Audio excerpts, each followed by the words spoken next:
meio de Malaquias, o Senhor diz: eu sempre os amei, mas vocês perguntam, como é que nos amaste? E o Senhor responde: Esaú era irmão de Jacó, mas eu amei Jacó e desprezei Esaú. Fiz dos montes de Edom uma desolação e dei a sua herança aos chacais do deserto. Meus irmãos, nós estamos em um livro, como eu falei, em nossas Bíblias, ele é o último livro do Antigo Testamento. Na Bíblia hebraica, que é organizada de modo distinto, o último livro da Bíblia é o segundo livro das Crônicas.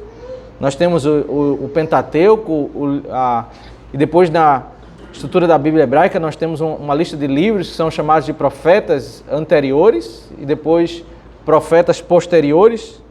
E nessa estrutura que se termina os profetas, livros históricos, profetas maiores e menores são chamados todos de profetas na estrutura da Bíblia hebraica.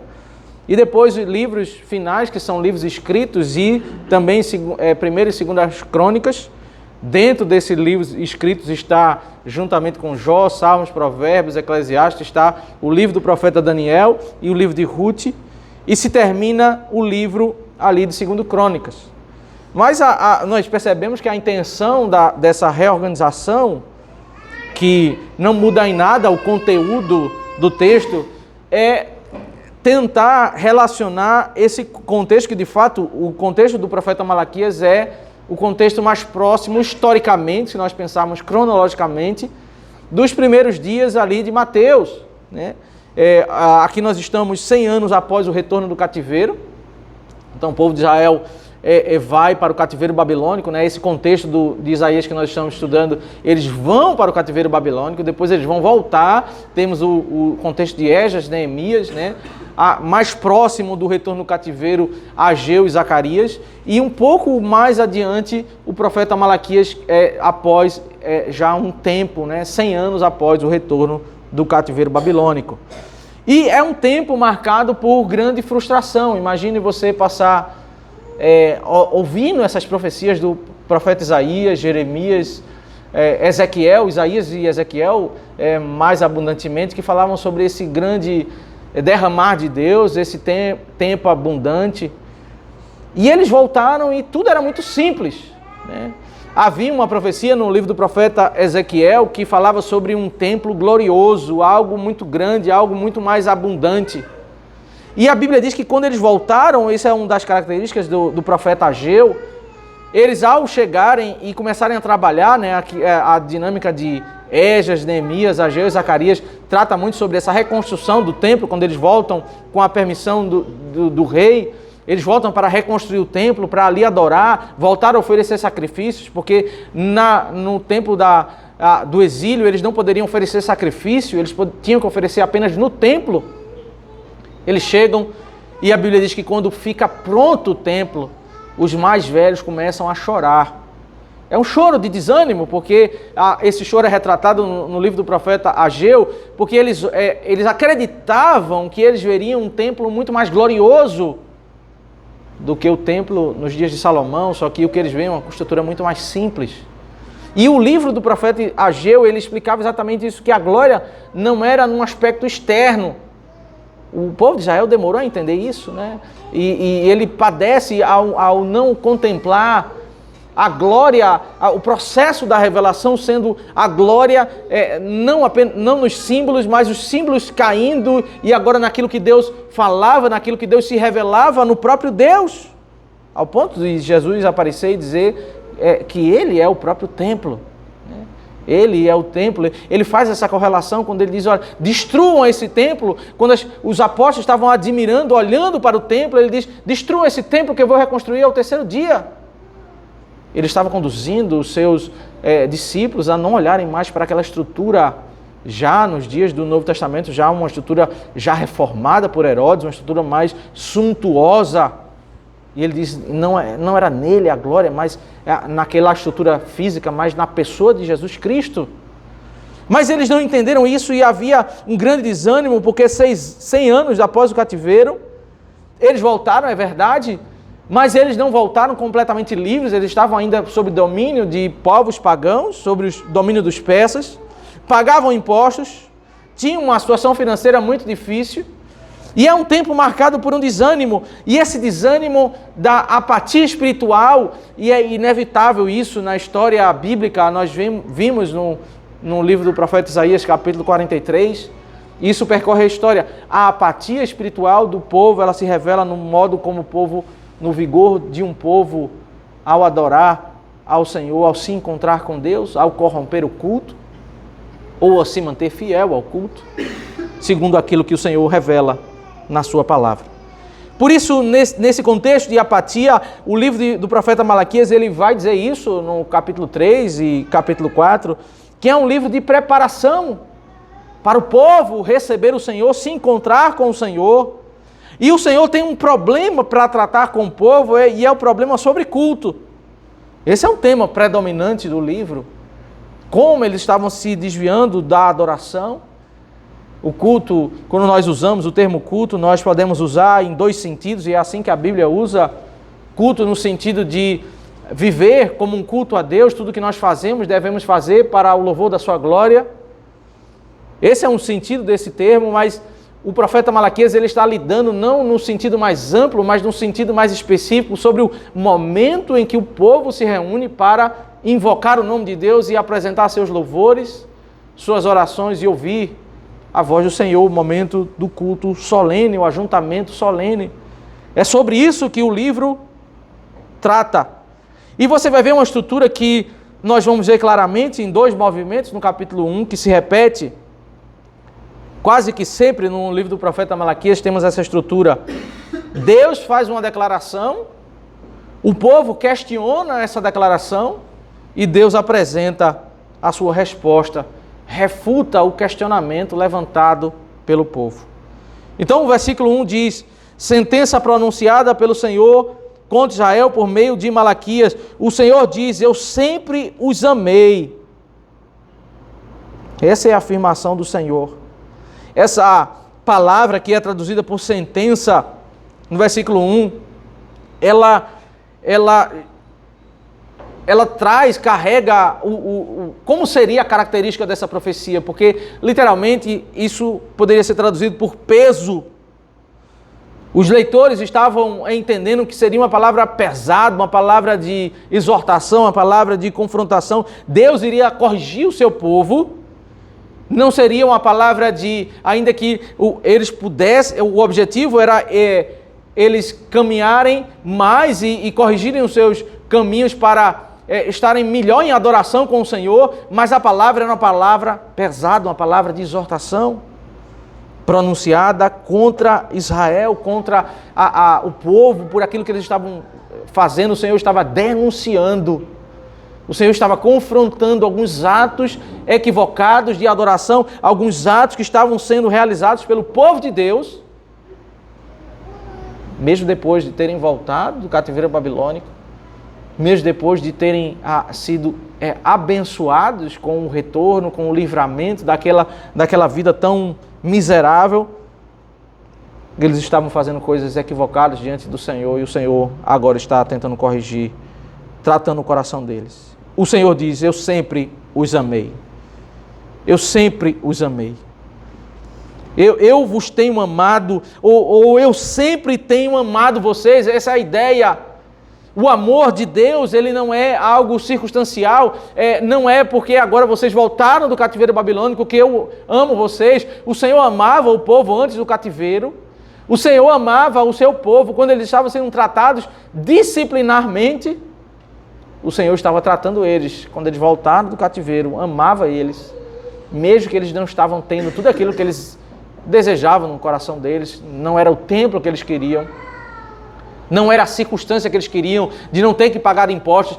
O Senhor amava eles, o Senhor estava cuidando deles, o Senhor tinha escolhido eles.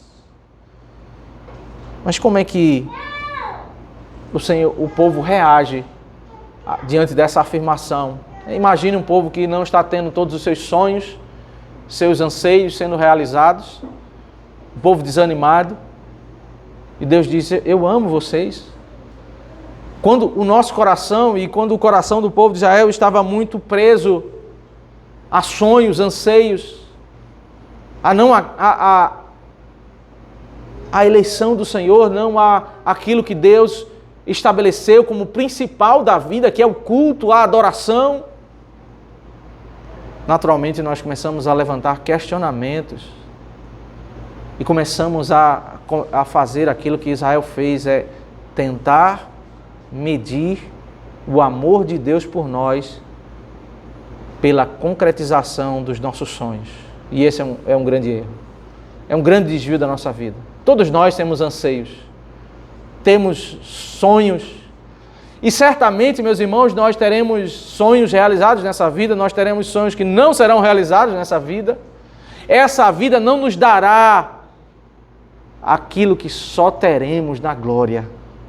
A plena realização, o pleno deleite, nós só teremos quando adentrarmos a presença de Deus na eternidade.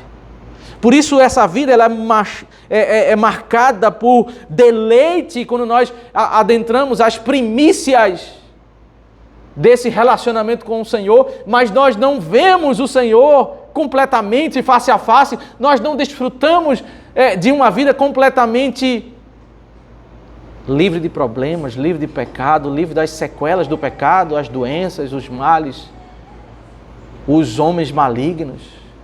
Nós vivemos em um mundo corrupto, uma sociedade corrupta, nós padecemos muitas vezes disso, de homens maus, de juízes maus. E muitas vezes nós, por passarmos por tribulações, lutas, dificuldades e privações, nós podemos ser tentados a medir o amor de Deus pela realização ou não realização dos nossos sonhos. O Senhor disse: eu tenho amado vocês. Eu tenho amado vocês. E o povo deveria reagir e dizer: é verdade, Senhor, o Senhor nos tem amado, nós somos amados do Senhor. Mas como o coração deles estava muito preso às expectativas e os anseios, eles respondem: como é que nos amaste? Como é que nos amaste? Que amor é esse, Senhor?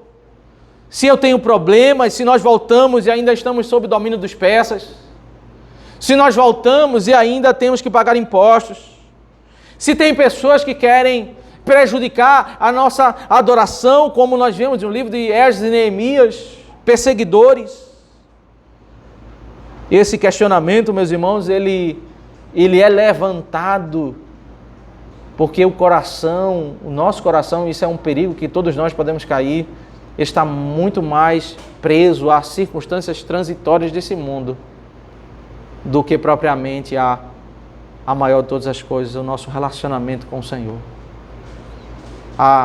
O cerne, aquilo que é mais importante da nossa vida é nós somos redimidos, nós somos salvos, nós temos um Deus que ouve as nossas orações, nós temos problemas, angústias, lutas, mas nós não podemos medir o amor de Deus, ficar mais animados ou menos animados na adoração, se as circunstâncias ao nosso redor da nossa vida são favoráveis ou desfavoráveis, porque o que nos move a adorar o Senhor não são as circunstâncias transitórias desse mundo.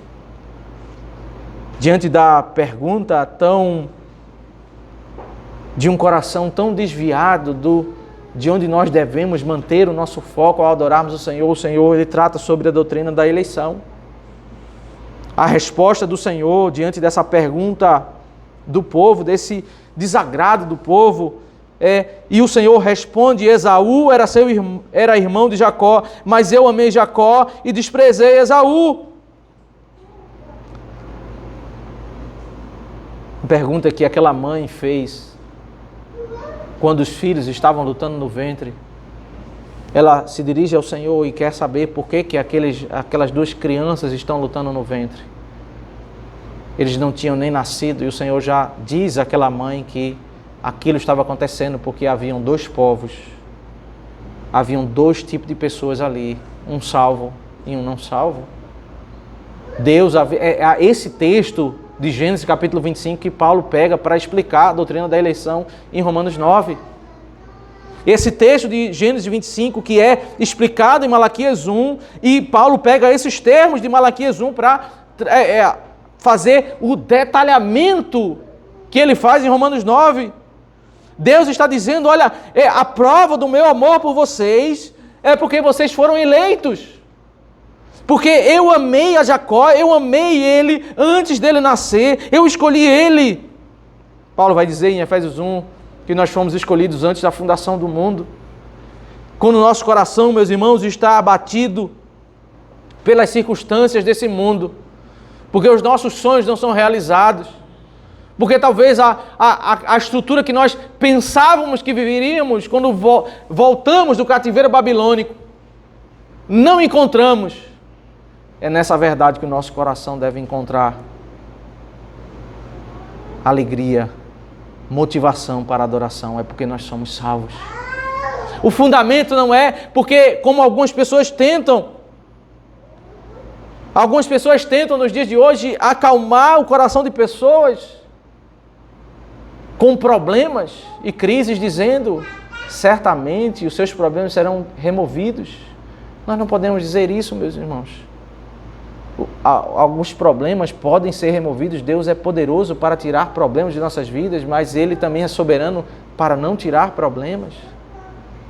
Como nós podemos acalmar um coração de uma pessoa que está em um hospital, enfermo? Como nós podemos, será que nós devemos derramar promessas que nós não podemos fazer? Será que nós devemos ali, o nosso papel é expor positivismo, começar a pronunciar palavras positivas, palavras como se essas palavras fossem inclinar o coração, inclinar os dias daquela pessoa para que ela pense apenas positivo e que todos os problemas serão tirados? Nós devemos orar ao Senhor pela cura, pelo milagre, para que, se o Senhor quiser, na sua soberania, aquela pessoa seja curada. Mas nós não podemos afirmar que Deus vai fazer isso ou aquilo. Nós não temos o lugar de Deus, o papel de Deus. O nosso papel é suplicar a misericórdia do Senhor. Mas se nós queremos levar um coração a vencer o desânimo, nós temos que falar sobre a vida eterna. Conduzir o coração não a se apegar. E aqui é porque o nosso coração se frustra.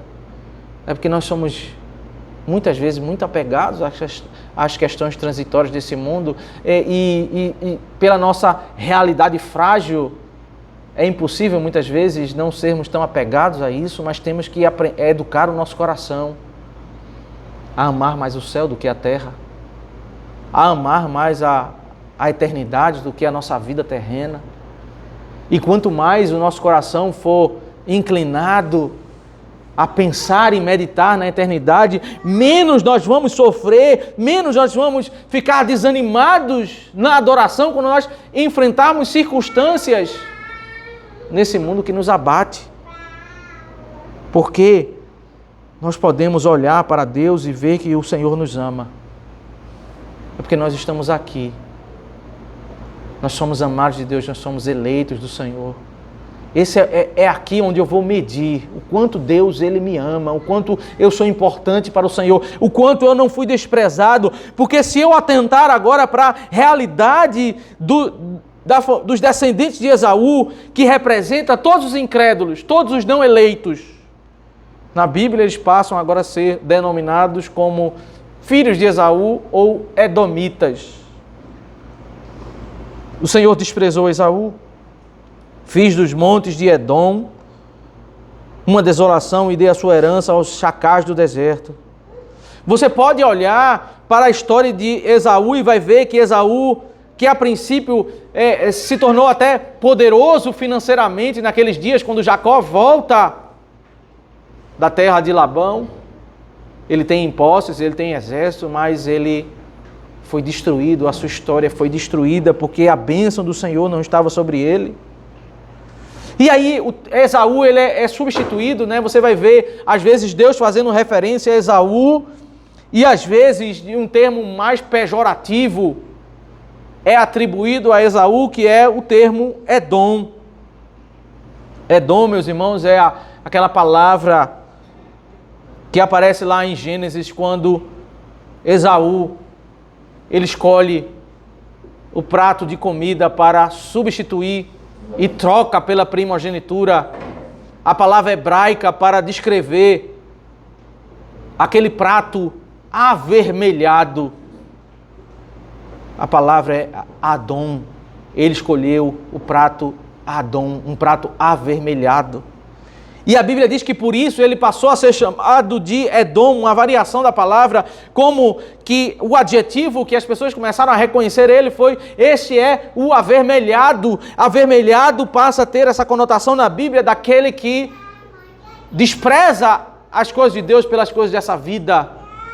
Ele viu uma comida muito saborosa, aquele cozinhado ali avermelhado, ele ficou sedento por aquela comida e ele desprezou a primogenitura por aquele prato avermelhado. E em toda a Bíblia a Escritura vai dizer que ele é um avermelhado.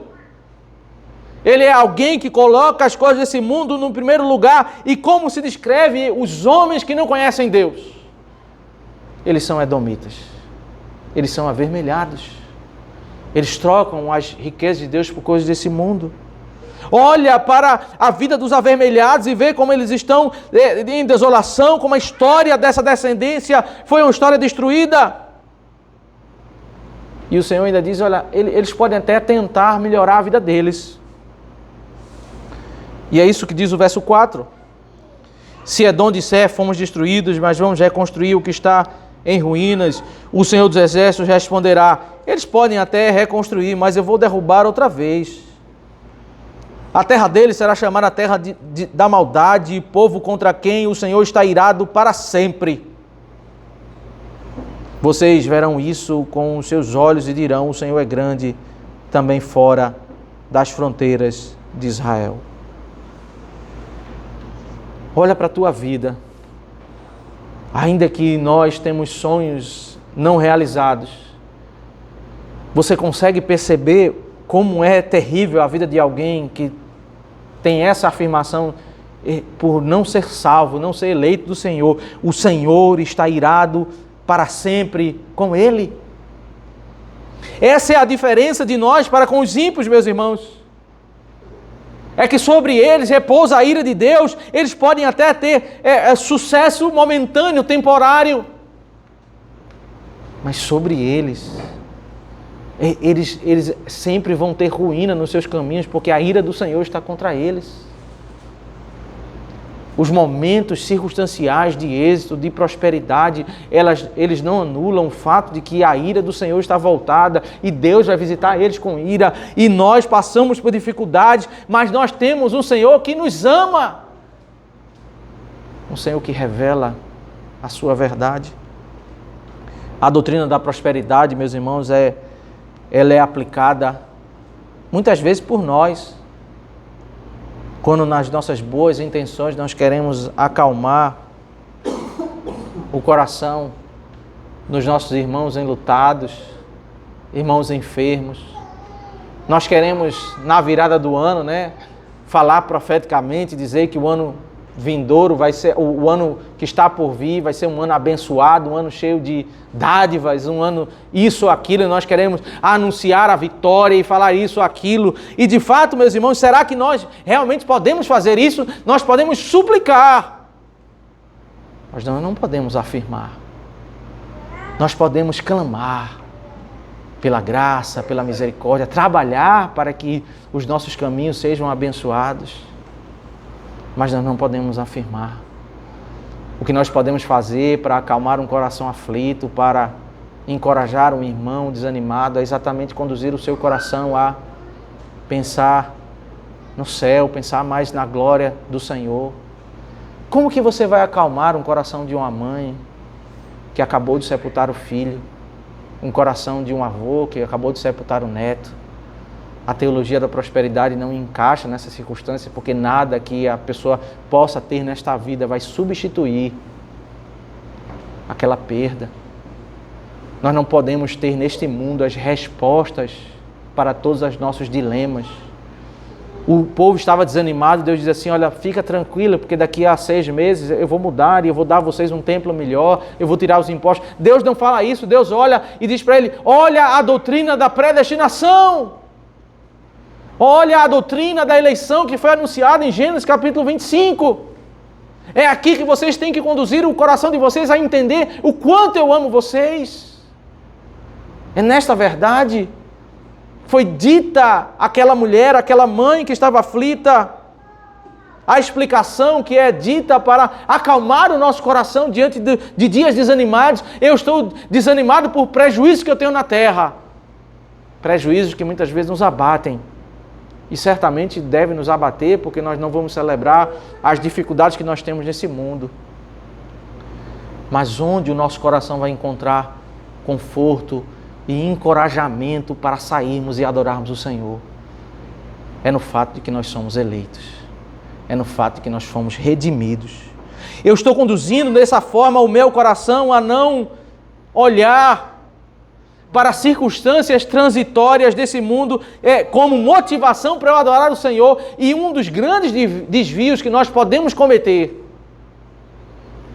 ao cultuar ao Senhor ou ao nos prepararmos para o culto é usar o culto como um meio para eu satisfazer ou alcançar os meus sonhos aqui na terra. Quando eu estou animado para o culto, na medida em que a minha vida, os meus sonhos são realizados, ou eu vou para o culto e quero ser abençoado pelo Senhor, no sentido de que eu quero que os meus sonhos sejam realizados e aquilo que ocupa somente a minha mente na hora em que eu estou adorando o Senhor, nós vamos certamente, em um dados momentos, estarmos mais animados e momentos mais abatidos, porque aquilo que move o nosso coração a adorarmos o Senhor está completamente equivocado. As bênçãos do Senhor são para serem celebradas com grandes alegrias. As dificuldades na vida são para nos entristecermos diante do Senhor e nos derramarmos em lágrimas. Mas não são as bênçãos ou as alegrias que devem ser a motivação, o motivo da nossa adoração, mas a nossa redenção. Não é nada deste mundo.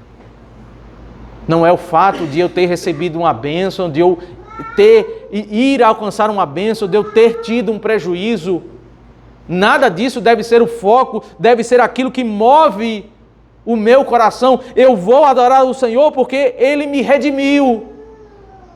E se eu estou nos dias deleitosos dos tempos do rei Davi, ou se eu estou nos dias de privação do retorno do cativeiro babilônico, eu devo adorar o Senhor com alegria, porque o motivo da minha adoração, a base da minha adoração é porque eu fui redimido, é porque eu fui eleito. Vocês verão isso, eu começo a contemplar a minha vida e a vida de uma pessoa que é amaldiçoada, uma pessoa que tem a ira de Deus sobre a vida dela.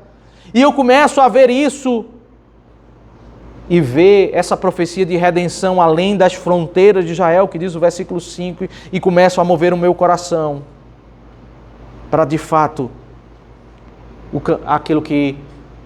o modo como o meu coração deve se apresentar quando eu vou adorar o Senhor. Esse movimento se repete agora, verso 6, até o final do capítulo. Quando o Senhor ele faz uma afirmação, né? Eu falei, é uma afirmação, uma resposta do povo e novamente uma refutação do Senhor.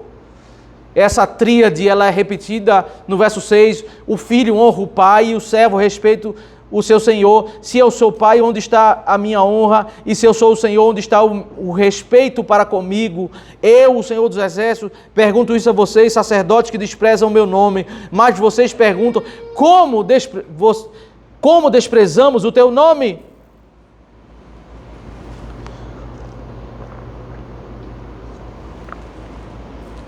Lembra lá que em Isaías 43 nós lemos que como juízo do Senhor, o Senhor daria a eles sacerdotes que iriam cometer profanação. O Senhor vai confrontar toda a sociedade de Israel, mas ele, em primeiro lugar, ele vai tratar um erro, uma profanação que estava sendo cometida pelos pastores, pelos sacerdotes. E é interessante que o Senhor ele diz aqui que eles deveriam reconhecer o relacionamento que eles deveriam ter com Deus por meio de relacionamentos terrenos, que eles até nesses relacionamentos terrenos, que são menores do que o relacionamento entre o Criador e a criatura, Muitas vezes nós temos um tratamento melhor em relações menores do que uma relação maior entre o Criador e a criatura. Se nós pegarmos a nossa relação para com Deus como a relação entre um pai e um filho, nós veremos, e na cultura judaica eles sabiam muito bem isso, que o filho tinha que honrar o pai. Ou um empregado respeitava o seu patrão, o servo respeitava o seu senhor. O servo também pode ser o escravo, aquela pessoa que na sociedade de Israel, ela endividada, ela se tornava escravo, e ele tinha um profundo respeito pelo seu senhor. E Deus disse: se eu sou pai, onde está a minha honra? E se eu sou Senhor, onde está o respeito para comigo? E o Senhor, ele repete, são 14 vezes que são repetida essa expressão no capítulo 1, eu sou o Senhor dos exércitos. É uma expressão que sempre quando o povo despreza o nome de Deus, ele faz referência a isso. Saiba que eu não sou um Senhor qualquer, eu sou o Senhor dos exércitos. Imagine aquele que domina todos os exércitos mais poderosos desse mundo. Eu sou o Senhor, o controlador, o soberano. E ele vai, aqueles que estão conduzindo o culto, os sacerdotes, ele diz: vocês desprezam o meu nome. E eles respondem, respondem com uma pergunta, né? Como nós desprezamos o teu nome? Eles estavam oferecendo um sacrifício, eles estavam com um culto, eles estavam ensinando o povo, eles estavam se reunindo um dia na semana, em 7, e no dia do Senhor para adorar. Houve momentos de uma grande restauração, como Esdras, Neemias, Ageu, Zacarias. E eles estavam se reunindo para adorar, ouvindo a palavra de Deus, oferecendo sacrifícios. Mas Malaquias começa o Senhor a mostrar que o fato do povo estar reunido não era suficiente para agradar a Deus.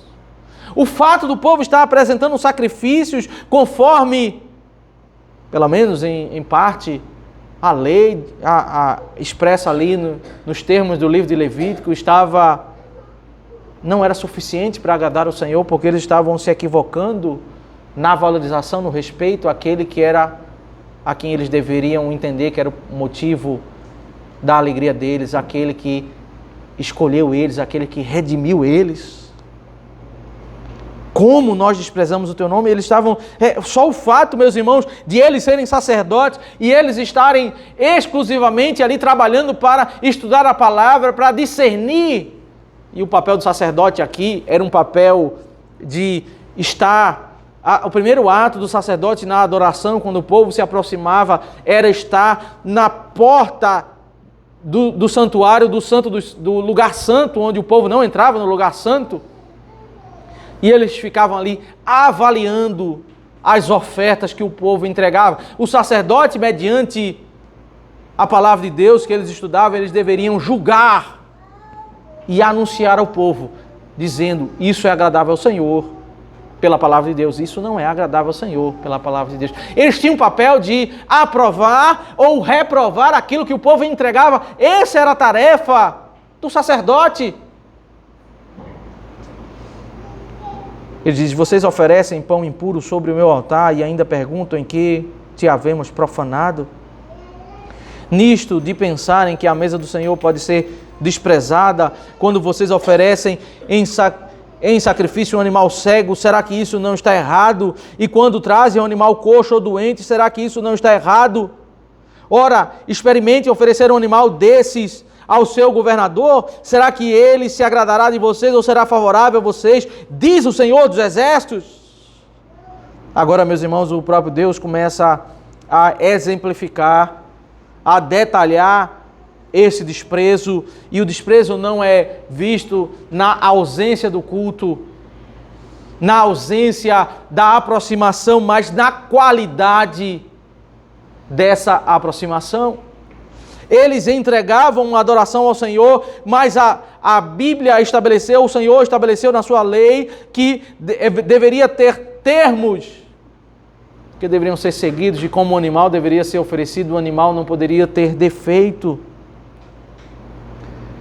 O animal, meus irmãos, com defeito, um animal cego, um animal coxo, ele era um animal de pouco valor se você fosse vender ele no mercado. Então o que é que as pessoas faziam? Elas pegavam um animal gordo, um animal de alto valor, eles mantinham na sua propriedade, e se eles tinham que oferecer um animal em sacrifício, ele pegava um animal cego, um animal coxo, e eles ofereciam, e aí eles chegavam para o sacerdote, ao ver aquele animal, ao examinar o animal, ele poderia reprovar aquele animal, ou ele poderia aprovar para não ter problemas com o povo, porque isso implicaria em alimentação para a sua família. Vários dos sacrifícios do livro de Levítico demonstram que uma parte daquela carne era colocada sobre o altar e uma parte ia para a família do sacerdote. Ele poderia vender aquela carne, ele poderia se alimentar, era parte do seu sustento. E eles começaram diante de um contexto em que se tornou muito comum o povo profanar o culto, o povo oferecer o resto, entregar qualquer coisa, e eles, para não terem problema com o povo, para não perder adoradores e não perder o próprio sustento, eles aceitam aquilo que o povo entrega. E com isso o Senhor disse: vocês estão me ofendendo. A analogia, meus irmãos, o Senhor diz, olha, é uma analogia do menor para o maior. É óbvio que o Senhor é maior que o governador, o Senhor é o Senhor dos exércitos. Mas imagine se nós pegarmos algo todo manchado, algo todo imperfeito, e oferecermos como um presente ao governador, aquela liderança designada pelos persas para governar a sociedade de Israel naqueles dias. Será que isso seria agradável às autoridades terrenas? Será que isso seria agradável a eles? Não, ele se sentiria certamente ofendido. Ele não receberia aquilo como um presente. Ele veria isso como um desprezo. Certamente, meus irmãos, essa realidade é uma realidade muito vista em nossos dias, quando igrejas, para não perderem os seus membros, não perderem os seus dízimos, que vai afetar o salário pastoral. Muitas vezes os pastores, os conselhos das igrejas diminuem a exigência de como as famílias devem viver. Adultérios, divórcios não são mais motivos de disciplina.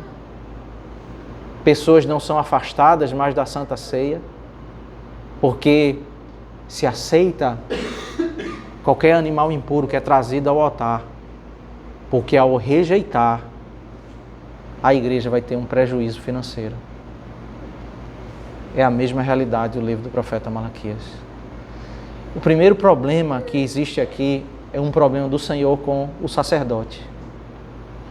Porque o sacerdote foi estabelecido e ele vai fazer uma relação no capítulo 2 com uma pessoa que tem um papel importante de cuidar do povo de Deus na história do livro de Números, que é um cidadão chamado Finéias, que zelou pelo povo de Deus em um momento em que uma grande maioria estava se corrompendo.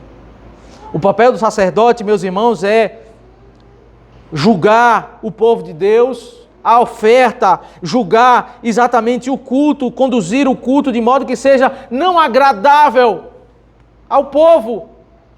E a sociedade de hoje, meus irmãos, eles querem exatamente ir para uma igreja onde tem uma música que seja agradável, onde tenha um ambiente que seja agradável, palatável aos seus clientes. Os adoradores, eles se comportam como que clientes. E o papel da igreja é anunciar aquilo que é agradável ao Senhor. O Senhor, ele não aceita qualquer tipo de adoração. O Senhor se sente ofendido quando na adoração nós entregamos um animal manco, um animal coxo. Nós não damos o nosso coração. Daí um grande desafio para um conselho de uma igreja é jamais se apartar desse desafio, que é o foco da igreja é agradar o Senhor. O foco da igreja não é agradar os seus clientes, como se a igreja tivesse clientes. Mas o foco da igreja é agradar o Senhor e conduzir os adoradores a reconhecerem a glória do Senhor. Agora, a partir do verso 9, a Bíblia diz: e agora, sacerdotes, supliquem um favor de Deus para que nos conceda a sua graça. Mas com tais ofertas nas mãos, será que ele será favorável a vocês? Diz o Senhor dos Exércitos: quem dera houvesse entre vocês alguém que fechasse as portas do templo para que não acendesse em vão o fogo no meu altar. Eu não tenho prazer em vocês, diz o Senhor dos Exércitos, nem aceitarei as suas ofertas.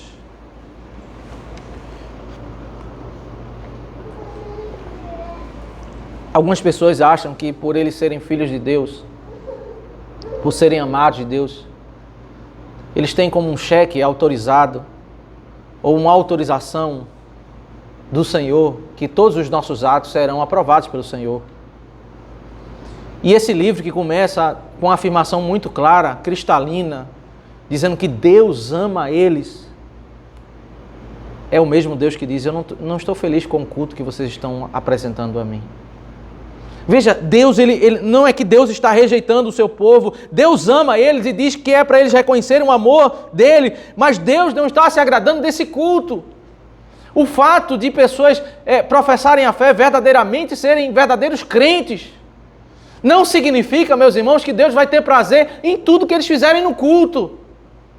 Não significa que nós temos autorização para cantarmos o que nós quisermos, para fazermos o que nós quisermos, para professarmos aquilo que nós quisermos. Significa que nós temos que, à luz desse Deus que nos redimiu, ouvir a sua voz e apresentar a Ele um culto que seja agradável conforme a sua palavra. O Senhor que nos criou para adorar, que nos redimiu para adorarmos a Ele, Ele disse a esse povo, que é amado de Deus, disse: é melhor que alguém chegue e feche as portas. É preferível que vocês não cultuem do que vocês façam o que vocês estão fazendo. O culto, meus irmãos, ele é uma bênção para o povo de Deus, e ele pode ser um problema. Porque o culto é o lugar mais íntimo, quando nós nos aproximamos da pessoa de Deus para, em reverência, nos aproximarmos daquele que é santo, sublime, e invocarmos seu santo nome para sermos abençoados. É uma reunião mais íntima. Mas se na hora do culto eu me aproximo daquele que é santo para gerar e provocar a sua ira, o nome disso que a Bíblia dá é profanação. Nem todo pecado é profanação. As pessoas pecam, as pessoas falam coisas erradas, as pessoas desprezam os caminhos de Deus e elas estão vivendo a vida de modo imoral e elas pecam e vão padecer as consequências dos seus pecados. Mas profanação é quando eu chego no culto e eu começo ao invés de prestar reverência e entregar a Ele o culto que lhe é devido, eu começo a provocar nessa reunião mais íntima a ira de Deus. Eu faço aquilo que é totalmente desagradável aos olhos do Senhor. Eu gero a ira de Deus no momento desse encontro mais íntimo. É como se eu marcasse uma audiência com o meu governador, fosse para um jantar com ele, e ao sentar à mesa, eu começasse a zombar dele, desprezar ele. Certamente esse governador não gostaria de ouvir falar que eu estou falando mal dele na minha casa, mas muito mais afrontoso seria se eu fosse para o jantar, diante dele, de todos os oficiais, diante da sua família, eu afrontasse o seu nome. É exatamente isso que é um desprezo ao Senhor na hora do culto. Quando uma pessoa vem para o culto, e imagina uma pessoa entrar no culto e começar a xingar o nome de Deus, ela começar a desprezar a palavra de Deus, isso é profanação. Uma pessoa chegar no culto e começar a fazer aquilo que é mentiroso, como Ananias e Safira fizeram, eles não foi apenas uma mentira, eles fizeram aquilo ali diante da igreja. Quando a igreja se reúne para adorar o Senhor, Ele quer que o povo se reúna em santa convocação com reverência. E o Senhor diz: olha, é melhor que vocês não se reúnam, não adorem, porque você iria oferecer as suas orações, mas com essas ofertas o Senhor não ouviria. O povo amado, o povo que era escolhido, Mas sacerdotes que desagradavam a Deus na hora do culto não teriam suas orações atendidas. E perceba que os sacerdotes eram mediadores na antiga aliança de levar as orações a Deus. Deus não ouviria as orações do povo. É melhor que vocês não adorem. Porque eles, depois da adoração, Deus ficava mais irado com eles. Paulo vai falar algo semelhante em 1 Coríntios 11, quando diz o seguinte: olha, eu tenho uma coisa para dizer para vocês, que quando vocês se reúnem na Santa Ceia, vocês se reúnem para pior e não para melhor. Porque depois que vocês se reúnem, Deus fica tão irado que Ele deixa algumas pessoas de vocês doentes e algumas pessoas de vocês mortas. É exatamente o mesmo conceito de Malaquias. Paulo está dizendo: olha, vocês estão fazendo do culto uma profanação. Vocês querem comer fartamente, comam em casa. Mas não façam isso na reunião da igreja, não façam isso desprezando pessoas, não façam isso na hora do culto. Aí o Senhor, Ele diz, no versículo 10 ainda: eu não tenho prazer em vocês, diz o Senhor dos Exércitos, nem aceitarei as suas ofertas. Quando nós cultuamos, meus irmãos, de modo agradável ao Senhor, conforme a sua palavra, o livro de Levítico diz que os nossos louvores, as nossas orações e o nosso culto sobe como um incenso agradável. Um incenso de aroma agradável ao Senhor. Deus se agrada de nós. Mas quando eu ofereço um culto cheio das invenções e das profanações que os homens criam, o Senhor diz para nós que somos eleitos, que somos amados, Ele diz: eu não tenho prazer em vocês. Eu não tenho prazer no culto de vocês. É melhor que vocês nem cultuem. Não é que eles perderam a salvação, não é que eles deixaram de ser filhos de Deus, porque o fato de que nós somos amados e somos filhos de Deus não nos dá autorização para adorarmos como nós queremos. Nós temos que adorar conforme a sua palavra. O versículo 11 diz: mas desde o nascente do sol até o poente é grande o meu nome entre as nações, em todos os lugares lhe é queimado incenso e são trazidas ofertas puras, porque é grande o meu nome entre as nações, diz o Senhor dos Exércitos. Esse versículo 11, há um debate sobre a tradução do tempo verbal. Aqui o hebraico é um grande desafio para traduzir tempos verbais, é um idioma que não tem muito claro, né, a passado, presente e futuro, como nós temos no português. E a maioria dos intérpretes entende que esses verbos deveriam ser traduzidos pelo futuro. Porque ele não está falando sobre algo de nações que estavam queimando incenso, porque a própria lei diz que isso é proibido. Ele está falando sobre aquilo que as nações no porvir iriam fazer, os gentios seriam salvos para trazer adoração ao Senhor. Deus faria com que o seu nome fosse invocado no meio de nações do mundo.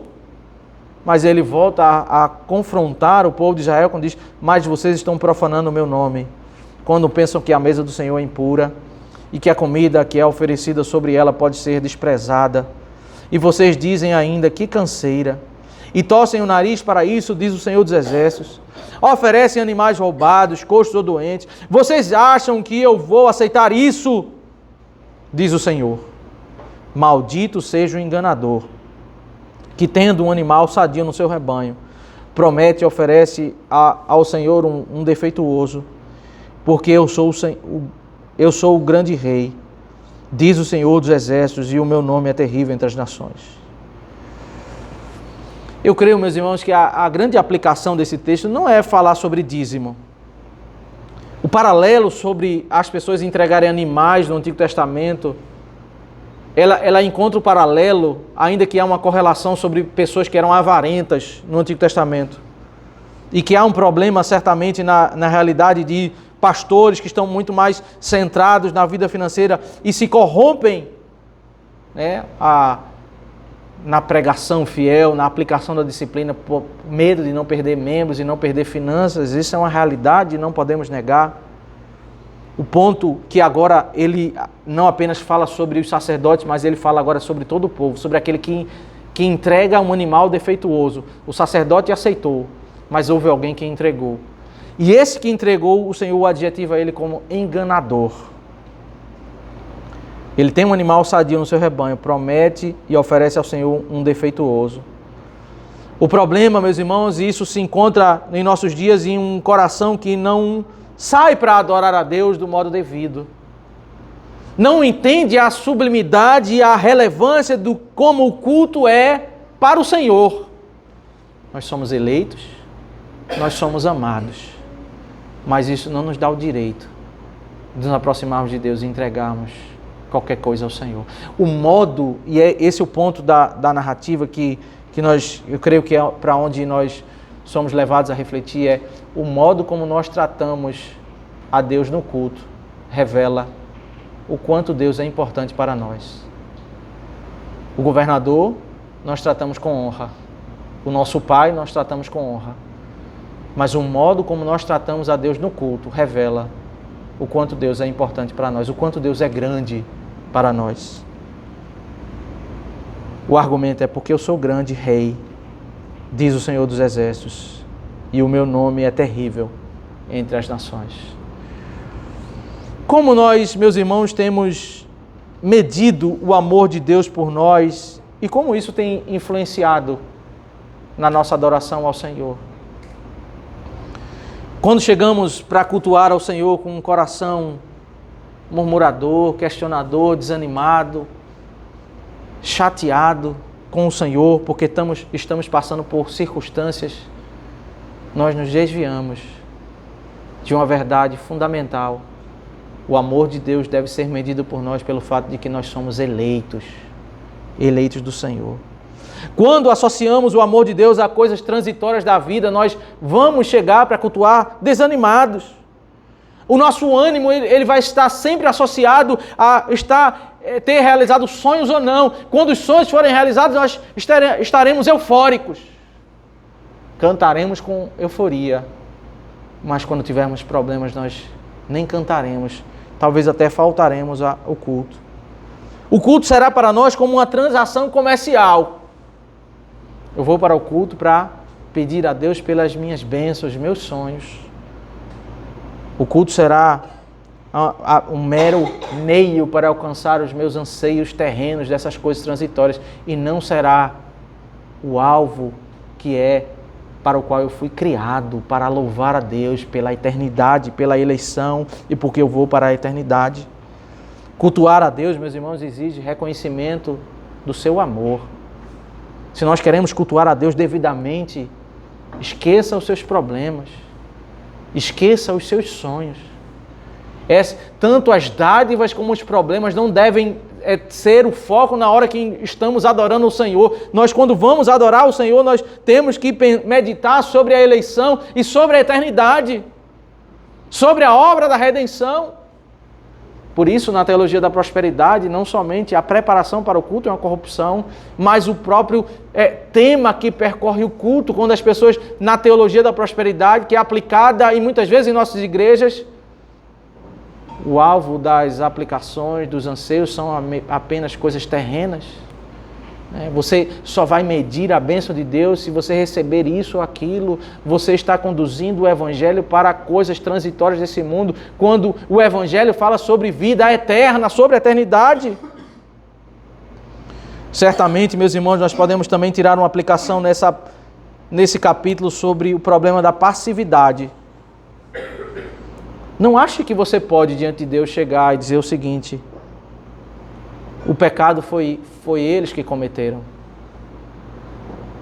Porque Deus disse que está irado com o sacerdote, mesmo que a oferta desprezível veio do povo. Nós todos, meus irmãos, iremos ter que nos posicionar em nossa vida. E Deus vai nos cobrar diante da nossa passividade. Não termos que confrontar situações em que pessoas muitas vezes nos constrangem a participar de atos e momentos contrários à palavra de Deus. Nós precisamos certamente rejeitar tudo aquilo que desagrada o Senhor. O Senhor Jesus, em Mateus capítulo 10, para expressar intensamente esse conceito, ele diz: aquele que ama o pai ou a mãe mais do que a mim não é digno de mim. Na cultura judaica, meus irmãos, a relação pai e filho era algo altamente valorizado. E o Senhor não está ensinando para que essa relação fosse desprezada. Mas o ensino do Senhor é: se algo que deve ser altamente valorizado, o respeito de um filho para com o pai, que vocês conhecem, Mas se isso vai fazer com que o filho ame mais o pai do que o próprio Senhor, essa pessoa, ela não é digna de Cristo. Até nas relações mais importantes, nós precisamos aprender. Ninguém está acima de Cristo. Cristo está em primeiro lugar. Aquele que ama pai ou mãe mais do que a mim não é digno de mim. Aqui nós vemos, meus irmãos, o problema de um povo que se sente tranquilo para apresentar a Deus um culto com desprezo. Há um conceito popular que diz o seguinte: o importante é que as pessoas adorem, né? Não importa como. Existem tantas igrejas, tantas religiões, O importante é que eles estão adorando, não importa como. O livro de Malaquias, capítulo 1, diz: importa como. Às vezes é melhor que nem cultue. Às vezes é melhor que as portas se fechem. Porque às vezes o culto pode ser uma profanação, pode gerar a ira de Deus. Não é que a pessoa vai deixar de ser salva, ela é amada de Deus, ela é filha de Deus. Mas participar de alguns eventos que provocam profanação, isso é para pior. Como Paulo diz, às vezes vocês podem se reunir para pior e não para melhor. O culto é o lugar, meus irmãos, onde nós nos aproximamos de Deus e somos alvos do seu favor ou somos alvos da sua ira, dependendo do que aquilo que nós entregamos em adoração ao Senhor. Que o Senhor Deus nos abençoe. Senhor, nós te damos graças por tua palavra. Pedimos ao Deus que o Senhor nos faça compreender as tuas verdades, os teus alertas, a entender, ó Deus, a riqueza dos teus ensinos e temer o teu santo nome. Nos ajuda, Senhor, a sermos tementes, a sermos, ó Deus, adoradores genuínos, a não nos apartarmos de teus ensinos. E nesse momento, ó Deus, quando vamos participar da ceia do Senhor, te suplicamos, ó Deus, que o Senhor aplique, ó Deus, as verdades do texto sagrado, da obra da redenção sobre as nossas vidas, para que nosso coração encontre esperança, consolo, encontre, ó Deus, um renovar de ânimo nas promessas do Evangelho e não em coisas transitórias dessa vida. Isso nós te oramos em nome do Senhor Jesus Cristo. Amém. Palavra de Deus em 1 Coríntios capítulo 11, texto que nós